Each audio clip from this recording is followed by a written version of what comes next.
Guys, on the bench today, we've got the brand new Arrma Fury 223s brushless two-wheel drive truck, and this thing looks like it's gonna be absolutely awesome. There's a ton of new stuff under the hood. Let's check it out. As we first saw with the brushless Groms, and now we're seeing with the two-wheel drive and four-wheel drive 3S vehicles, it looks like this 223s is gonna be their branding for the all-in-one ESC-equipped vehicles, and I suspect we're gonna be seeing this on a lot of vehicles in the future. This does use a clipless body system. You have to reach up under here and pull this little tab out. You need to be careful doing this. If you just reach your hand up under here, it can get scratched up on this body, but as long as you bend it out of the way a little bit, it's not too big of a deal. Just be careful. Removing the body, we can see it is the same as the brushed version. We've got the clipless body system mount here and here.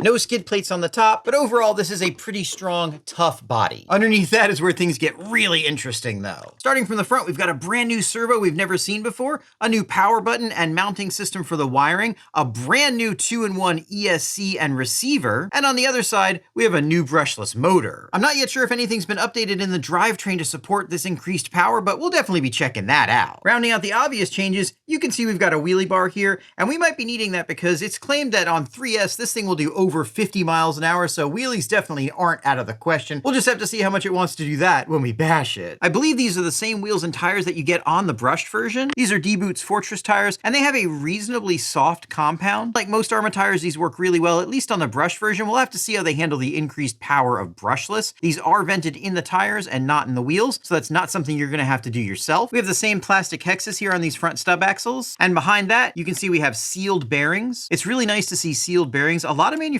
these days are still using shielded bearings. In most situations, sealed bearings are superior to shielded bearings. This is because the sealed bearing has an actual rubber seal that goes all the way to the inner race of the bearing and ostensibly completely seals the inside of the bearing from the outside elements. A shielded bearing has a metal shield on it, and whereas it looks like this metal shield goes all the way to the inner race, it doesn't actually touch it, and there's always going to be a gap between that shield and the inner race. Depending on the quality of the bearings, that gap can be really small. These are actually German-made bearings, and that gap is very, very tiny, but there's still a gap there. Shielded bearings have two main advantages over sealed bearings. The first one is that there's less friction. Because that shield isn't actually touching the inner race, it takes less energy to spin the bearing. But that's not why most RC manufacturers use them. Most of the time it costs just a little bit more to make a sealed bearing than to make a shielded bearing, which is why it's nice to see sealed bearings on this very budget truck. We'll be talking about price on this brushless version in just a minute. Moving in from that bearing, we have the same hub, knuckle, and arms, as well as unadjustable links. That's connected to the same plastic body shocks we see on the brushed version. However, the servo is very different. Let's take a closer look at that. The brushed version of this truck has the S660 plastic geared servo. This servo is going to be quite a bit better than that. To remove it, we're going to need to take this little cable organizer out of here. I think this is a nice feature and really helps keep things tidy without using a bunch of zip ties.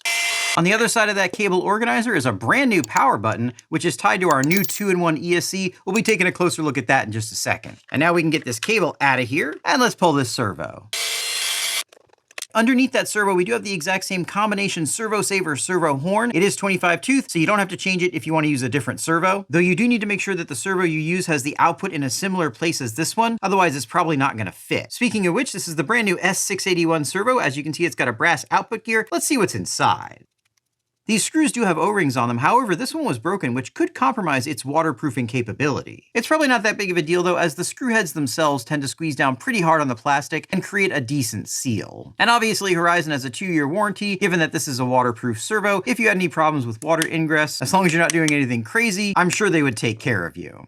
On the inside, we've got a conformally coated board and a standard looking brushed motor. The way you can tell the difference between a brushed and brushless servo is that a brushed servo will only have 2 wires going to the motor, and a brushless one will have 3. And we do have a gasket around that bottom case. And then popping the top off, we can see this is a combined brass steel gear train. The reason the smaller gears are steel and the larger gears are brass is because the smaller gears have fewer teeth, so they're actually going to experience more wear than the larger gears will. We've also got a ball bearing on the output, and I see an O-ring on top of that, which means this should be reasonably waterproof. I'm gonna put this back together, then let's look at the really interesting stuff. Moving to the back of the car is where things get totally different. We've got the brand new 45 amp 2-in-1 SLT2 receiver ESC combo, a 40mm cooling fan, and a 3650 4000 kV motor. There's a lot to unpack in this little box, and it kind of shows where Arrma's going with their lower end vehicles. It seems like with the new 223 designation, they're going to combine ESC receivers on everything. And whether or not you think that's a good thing probably depends on how much you like to upgrade. This particular system is 45 amps. It's 2 to 3S capable. It comes with an EC5 connector instead of the EC3 that came on the brushed version. As you can see, it's got a little built-in antenna here. It's got a little 25mm cooling fan, which we'll pull off in just a second, and a new smaller style of power button.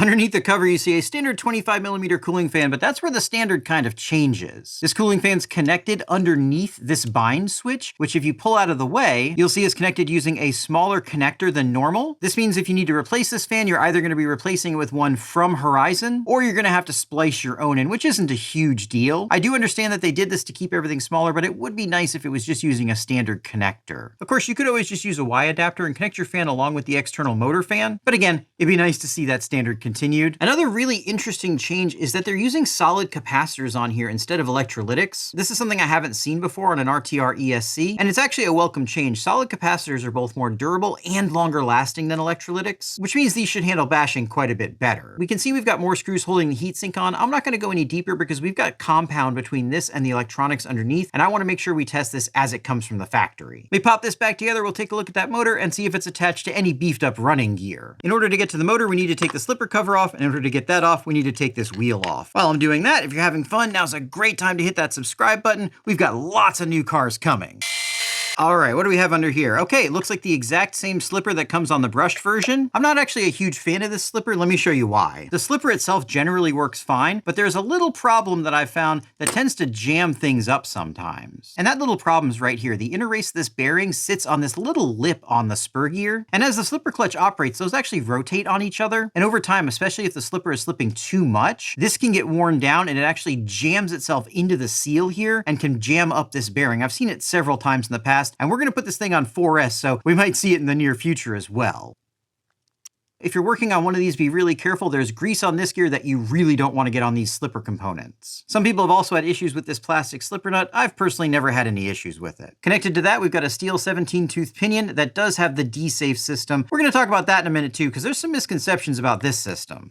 A lot of people think that this retaining clip and the flat on the gear actually help hold the gear on, and that's really not true. The only thing holding this gear on is this grub screw, and the flat on the gear and the retaining clip only really come into play if this fails. Once that happens, all this D-Safe system really does is prevent you from losing your gear or possibly tearing things up. It doesn't actually help retain the gear on the shaft. Speaking of retained on the shaft, it looks like someone went a little overzealous with the thread locker here, and I've actually thread locked the gear to this shaft. Hopefully we can get it off of here. All right, with the careful use of some heat and some judicious prying, I was able to get this off of here. And as you can see, this isn't a D-Safe gear, it's just a standard hole. That's pretty interesting. I wonder if that's done to save money. And now finally we can get this motor out of here. And as you can see, this is a Spectrum branded 3650 4000 kV motor. This is kind of similar in design to the BL2S motors from Traxxas in that it's a sealed can and designed to fit in the same place as a brushed motor. However, this has a 5mm shaft and this doesn't have an internal fan, which means there's a lot more motor in here than on something like the BL2S motor. However, this is sealed, so we're not going to be taking a look inside and we're not going to ever be able to replace these bearings without destroying this case. I do think it's interesting that they have the wires coming out of the back. That's probably specifically so it doesn't interfere with this chassis. Most of the time you have to run a longer motor than this, and it's interesting to see how they got away without doing that. This is going to be really hard for you to see, but the idler gear inside here is still plastic. Looks exactly the same as the brushed version. In the back here, it does look like we have the same axle shafts. I'm curious to see though, did they upgrade the differential?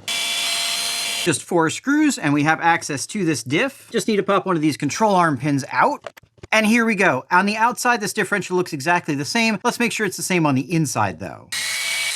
Let's pull this cover off. And yep, this is identical inside. This differential might look a little different than what you're expecting to see in a standard differential, but the gears work basically exactly the same, and this can actually be stronger because there's more tooth engagement. The only real disappointment here is the use of grease. I'd gladly pay the extra 2 cents for them to fill this with oil. That way, if we want to tune this with oil down the road, we're not having to clean all that grease out of there. And speaking of grease, you're going to want to be really careful around this grease. It has a very high sulfur content, and it absolutely stinks. What doesn't stink are Arrma's speed claims. They're talking 35 miles an hour on 2S, 50 miles an hour on 3S, and who knows on 4S. Let me get this put back together and we're gonna find out.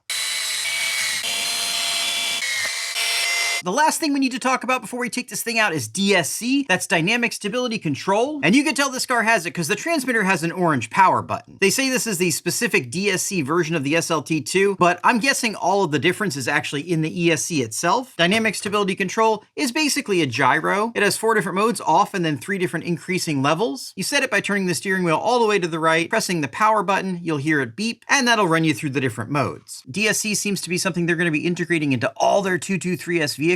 As opposed to AVC, which actually helps you control the throttle as well, DSC is just steering control, so basically it's a gyro with 3 levels of strength that you can set from the transmitter. I don't normally use a gyro, but with two-wheel drive it could be helpful, especially with the kind of power they're talking about this thing having. Let's go find out. All right guys, 2S, damp ground, off-road. Let's see if this thing can do 35 miles an hour. I'm using a little bit of DSC. Feels pretty stable. Here we go. Full throttle. That feels pretty good. Let's give her one more pass. Full throttle. Nice and stable with that DSC. All right, that should do it. Let's bring it in. All right, right at 35 miles an hour. We could probably go a little bit faster on road. Let's try 3S. They're claiming 50 plus miles an hour on 3S. Let's see if we can get it. That has a lot more jam. Whoa, she's squirrely. All right, here we go. Full throttle. That's pretty stable. Here we go again. Full throttle. Oh, lift the front. Let's see if we can get one more clean pass at full throttle. Full throttle. Lifting the front the whole time. All right, let's come in. And 47 miles an hour. That's actually really good for off-road. I'm sure we can get that 50 plus miles an hour on-road. Let's see how she bashes.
Guys, this thing's an absolute blast. The stability control makes two-wheel drive a lot easier, and overall, this is a very fun car. But now I want to test this new motor on 4S, and that's where my first major problem with this car comes in. And this is going to be a problem with all of these new all-in-one systems. If you want to upgrade the ESC, you're going to be getting rid of your receiver. You're also going to be getting rid of that awesome stability control. I definitely understand the reasoning behind going 2-in-1. It's probably cheaper for them, and it's easy and compact. But I really wish they would add an ESC out channel to these. That would allow us to hook up an external ESC while keeping the receiver we paid for and the stability control we want. I really don't think it would cost Arrma that much to do, and I hope in a future iteration that's something we can see. For this 4S endeavor, we're going to be going with something a little bit unusual. This is an Angry Snail ESC that we originally found in the MJX 10208. Should fit great with one screw and some double-sided tape. If you ever find you have too much gap, you can always add a second layer of this VHB. It sticks really, really well to itself, and it's pretty much as strong as a single layer with a little bit more thickness. thickness. And then of course, because we lost our original receiver, you're gonna need to add the receiver of your choice. Fortunately, there's plenty of room on this chassis and plenty of room under the body in this particular model. I'm gonna tidy up this wiring. Let's cram a 4S battery in here and see if this new motor survives.